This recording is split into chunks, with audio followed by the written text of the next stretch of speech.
Jacksonville Jaguars fans, welcome into Duval Daily, presented by GenJag.com. I'm Jordan DeLugo. Thanks so much for being here Monday, June 23rd. Exciting news last night, obviously, during this dead period of the NFL in between mandatory minicamp and training camp. Got 5-6 weeks in between those two, about a month until Jaguars training camp gets kicked off in earnest. But Travis Hunter, Jaguars' second overall pick, who they traded up for, I wouldn't say they traded the farm, but they did trade a good bit to land Travis Hunter. Very bold move. Jaguars got him under contract, wide receiver / cornerback. Obviously a very unique player. So it was a unique deal where Travis Hunter ended up getting $30 million in signing bonus, up front. So that's huge for him, obviously. Very good. There was never really concern about Travis Hunter and the Jaguars getting that rookie deal done before training camp or anything like that. But it's good that it's in the past. It's good that, Hunter got his signing bonus. The Jaguars got him under contract. They, again, kind of had a, trading up for Travis Hunter. Very unique, big, bold move, saying he's going to play both sides of the ball, obviously falls into that category as well. And then the way they got this deal done in the amount of signing bonus money he's getting, it's all just kind of uncharted territory for the NFL, and it's very exciting. But right now, I want to get into my AFC Power Rankings and talking about where the Jaguars fit in the AFC landscape right now. I'm trying to do this from an objective point of view. Obviously, if y'all been paying attention, I have the Jaguars at 9-8 right now. You also know that I have the Jaguars second in the AFC South, but not by a wide margin. I have Jaguars very close, nipping at the heels of the Texans. But let's go ahead and get into this. Really appreciate y'all tuning in. If you enjoy the content, please like and subscribe if you have not already. And let me know where you think the Jaguars fit in the AFC in the comment section below. I think the reason I did AFC instead of full NFL power rankings here and where the Jaguars fit, I just think when you look at the Jags' chances of making the playoffs, it really is going to come down to more about the AFC than the NFC. Yes, the Jaguars will face some NFC opponents. They play the NFC West. They play the Carolina Panthers. But the AFC is where you're really kind of focusing when it comes to trying to make the playoffs again for the first time since 2022. So I have the Chiefs, Ravens, Bills at the top in that order. Not a lot to really get into there. I don't think that should come as any surprise. And then at 4 and 5, I have two of the Chiefs' division rivals, the Broncos at 4, the Chargers at 5. Interesting situation there. I think Harbaugh and Sean Payton are fantastic head coaches. The reason I put the Broncos ahead of the Chargers, even though I think Justin Herbert is a much more physically gifted, experienced, better quarterback, I think Sean Payton is such a much better offensive orchestrator, planner, all that stuff than Greg Roman in Los Angeles. So that's just kind of where I'm at. I think that their offense is going to be much better coordinated. I think they have a chance. Obviously, Dre Greenlaw already injured, but I think they have a chance to be a really, really good defense too in Denver. So I just think they're a little bit more of a complete team, even though I do think the Chargers have the better quarterback situation. I like a lot of their pieces as well. I do think both of those are very good football teams, young teams. The AFC West is going to be absolutely loaded, and the Jaguars play the AFC West. Chiefs on Monday Night Football in Jacksonville. They play the Broncos. They play the Chargers. I believe the Broncos is in Denver. Pull up the schedule, and the Chargers is in Jacksonville. And I had the Jaguars beating the Chargers in Jacksonville, even though I have the Chargers a little bit higher than the Jaguars on the power rankings here. I think, the West Coast trip coming to Jacksonville, that favors the Jaguars quite a bit. And again, I think that their offense isn't going to be the most complex to have to deal with overall. Yeah, week 11, the Chargers come to Jacksonville. The Jaguars against the Broncos is going to be week 16 at Denver. Tough football games, right? Good football teams, well-coached teams, talented teams, but I think the Jaguars just playing the Broncos in Denver is tough, although I've seen them beat them there. I have. And Chargers playing in Jacksonville. We all know what happened last time that happened. So yeah, Broncos at 4, Chargers at 5. I have the Bengals at 6, and it's very possible that the Bengals end up, when it's all said and done, entering the playoffs, whatever, end of the regular season, that the Bengals are ahead of the Broncos and Chargers from a power ranking standpoint, like how good these teams are, and certainly I have them second in their division, so they probably would be record-wise at least ahead of one of the Broncos or Chargers. But I have a problem with the Bengals defense. I don't really like how they've been handling the Trey Hendrickson situation, obviously. You have another situation with Shamar Stewart. The defense has been not very good lately, and you go from, in my opinion, Lou Anarumo, one of the best in the game, to Al Golden, who comes from the college ranks, and maybe he does a good job. Maybe he gets that defense going in the right direction. I don't really think they have the personnel to be a very good defense. Obviously, though, when you have Joe Burrow, Jamar Chase, T. Higgins, and some of those other offensive weapons combined with what is a decent offensive line at worst, you're just going to have a lot of firepower. You're going to be a difficult team to beat. And I think that the Bengals belong in the AFC playoff picture, regardless of where you have them. I think most people would have them at 4 in the AFC Power Rankings. I have them at 6 behind the Broncos and Chargers, who, again, I think are better coached and more complete teams. That's where I'm at. But Joe Burrow, the best quarterback out of that group of teams. And then I have the Texans at 7. We've talked about that quite a bit. I think that the Texans have a potentially very dynamic overall passing game and offensive skill group. CJ Stroud is still a very good young quarterback.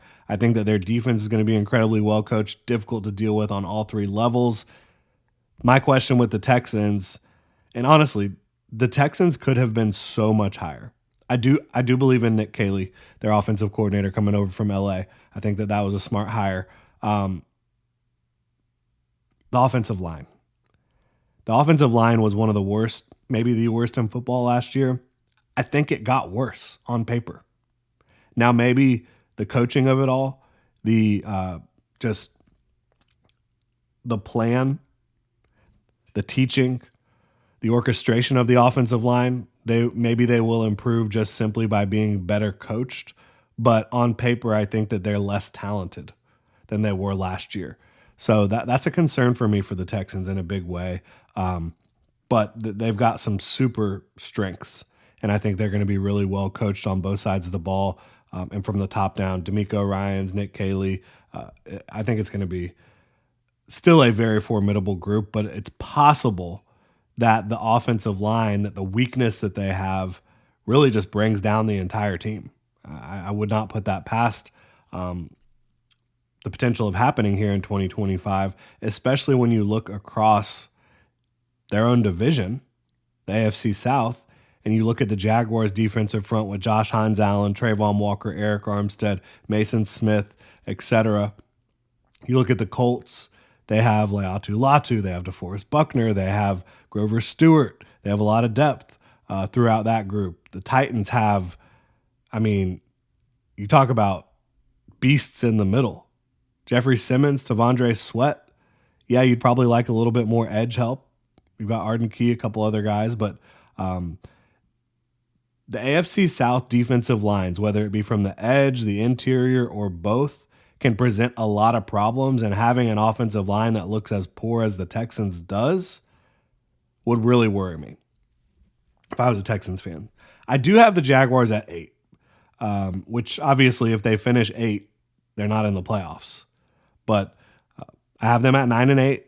I have them competing with the Texans, competing with pretty much every team week in and week out. I like Liam Cohen a lot. I think obviously objectively what he did in Tampa last year was incredible.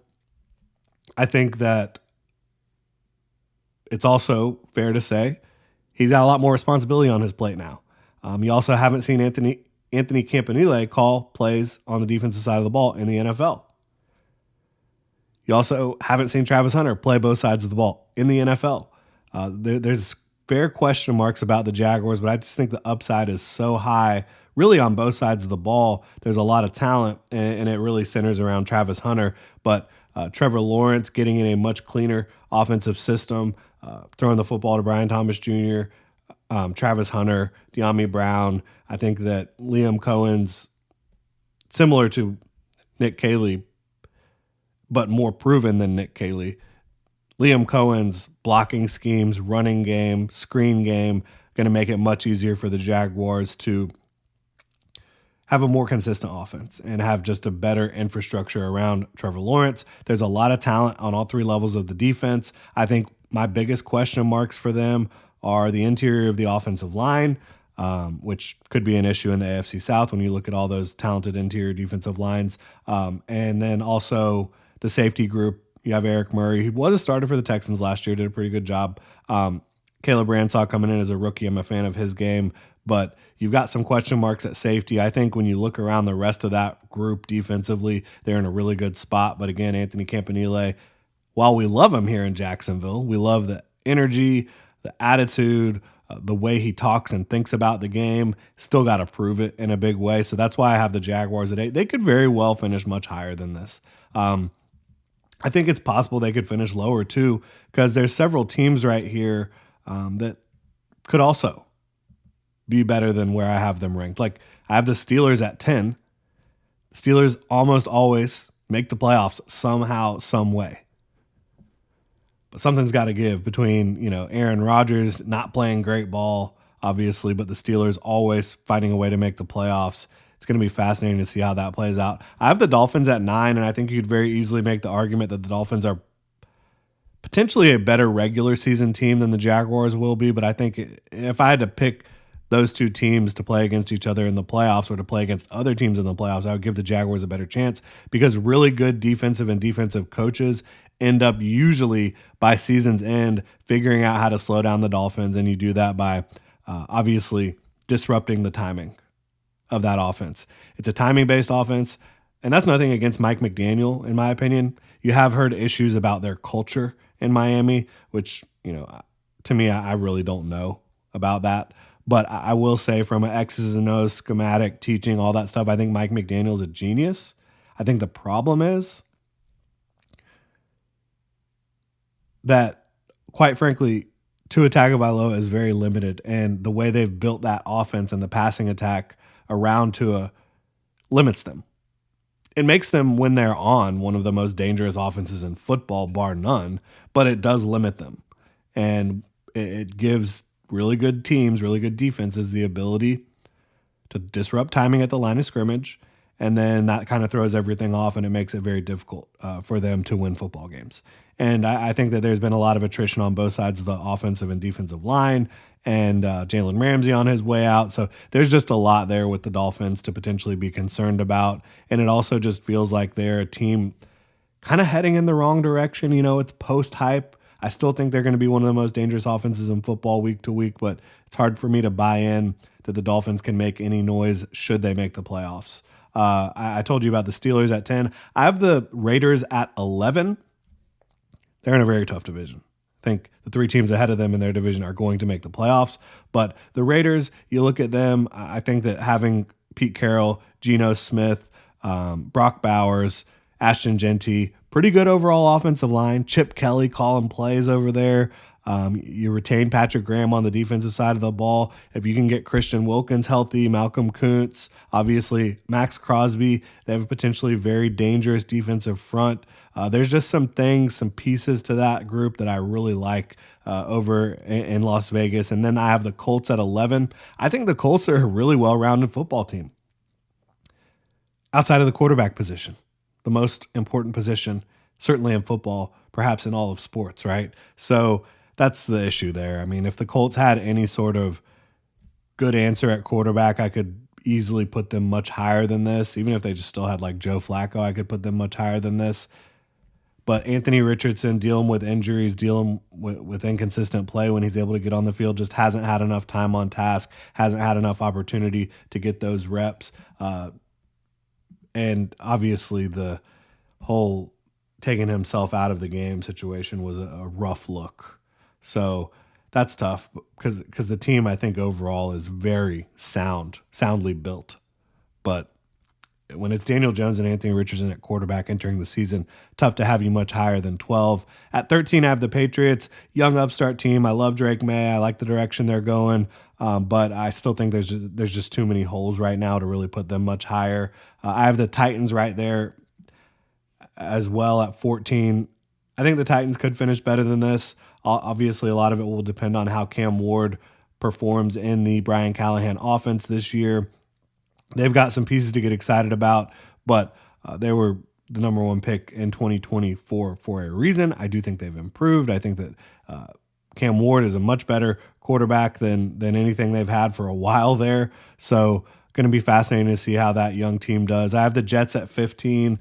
The Jets to me are kind of similar to the Colts. And I'm the biggest Justin Fields apologist there is, but simply it's been difficult to see, Justin Fields, and didn't really get the best chance last year in Pittsburgh. I do think he was making some strides. Hopefully he's able to do that again this year. He's playing with Garrett Wilson. I like Aaron Glenn a lot. I like a lot of what they have going on defense in New York. I think they've done a good job rebuilding that offensive line in a lot of ways. I think you could probably argue the Jets could be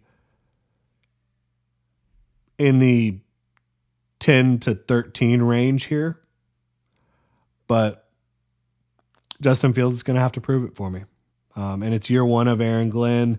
You've never seen their offensive coordinator call plays before. I appreciate a lot of what Aaron Glenn did, and I think he's going to end up being a very good head coach. I don't know that Justin Fields is going to be the answer, as much as I love Justin Fields. 16, Cleveland Browns. They don't have the quarterback situation figured out. I think the offensive line at left tackle, very unsettling. You've had injuries across the board on the offensive line. The receiving group leaves a lot to be desired. Defense is talented, sure.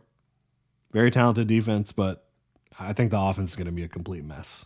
So that's where and that's no slight on Kevin Stefanski, who I think is a very good offensive coach. I just don't think that they're going to have the pieces in place to get it done on that side of the ball. So the Browns at 16. I have the Jaguars right in the mix, right in the middle of the AFC, potentially making the playoffs. I think that they're going to have to prove some things, and I think objectively this is a fair place to put them. Probably you look around the web, and we will do that as well. I would guess that they're probably ranked below the Dolphins and Steelers on most sites, maybe some of these other teams. We'll continue to monitor this as we go through this dead period, but this is my feelings on the Jaguars and the AFC right now. I have the Jaguars at 8, nipping at the heels of the Houston Texans. And if things go right for the Jaguars, things go wrong for the Texans, I think they could very easily jump up in to the top spot in the AFC South. I don't know that they're going to really prove to be a better team this year than anybody higher on the list. They play the Bengals early, so that would be a good opportunity to prove that. Broncos and Chargers, they also play. I think that their ceiling is being like the fourth best team in the AFC this year, behind the Chiefs, Ravens, and Bills. But I think a lot of teams could feel that way about themselves. Like, we have a shot to be that team right behind the top 3. But it all has to kind of go your way. And we'll see if it does. Usually for the Jacksonville Jaguars, it does not. Really appreciate y'all tuning in. If you enjoyed the content, please like and subscribe. Y'all have a good one.